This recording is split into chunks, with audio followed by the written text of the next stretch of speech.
Ankleshwar notified બોર્ડના chairman તરીકે પ્રબોધ પટેલની નિમણૂક કરવામાં આવી હતી. અંકલેશ્વર નોટિફાઈડ બોર્ડના ચેરમેન તરીકે પ્રબોધ પટેલની વરણી કરવામાં આવી છે. નવનિયુક્ત ચેરમેન પ્રબોધ પટેલે આજે વિધિવત રીતે પોતાનો પદભાર સંભાળ્યો હતો.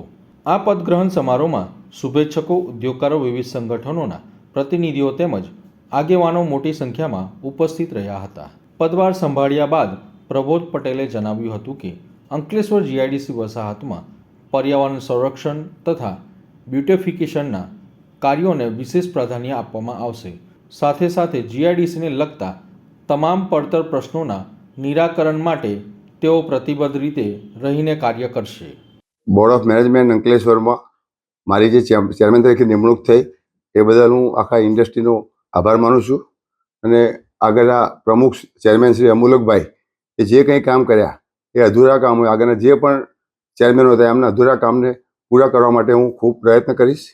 અને એન્વાયરમેન્ટ મુદ્દે અને બ્યુટિફિકેશન મુદ્દે જે મને ઇન્ટરેસ્ટ છે એમાં હું આગળ કામ વધારીને સારું કરવા પ્રયત્ન કરીશ. જીઆઈડીસીમાં રેસિડન્ટ ઝોન એટલો બધો વિકાસ થયો છે, એમાં અત્યારે નવી પેઢી પણ રહેવા માંડી છે અંદર, તો એના માટે જે કંઈ સગવડો જરૂર હોય ભવિષ્યમાં એનું વિચારવાનું છે. અને એક બ્યુટિફિકેશન જે સિટીમાં હોય છે એવું સારું બ્યુટિફિકેશન થાય અંકલેશ્વરમાં કોલોનીમાં, એવું આપણી ઈચ્છા છે. વસાહતની અંદર બે વૈચારિક મતભેદો વાળું આખું તંત્ર છે, વહીવટી તંત્ર, એમાં કઈ રીતે સંકલન આપશે? હું એમાં નથી માનતો.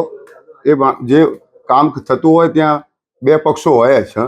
એ આપણે જે નિસ્વાર્થ કામ કર્યા કરવાનું, બધાને સાથે રહીને કામ કરવું પડશે. આમાં કોઈ એસોસિએશનમાં પણ સહયોગ સંકલ્પ જેવું નથી માનતો. આ જગ્યાએ મારે બધાને સાથે રહીને ચાલવાનું છે અને બધાનું ધ્યાન રાખીને આગળ એસ્ટેટનો વિકાસ કરવા માટે હું પ્રયત્ન કરીશ.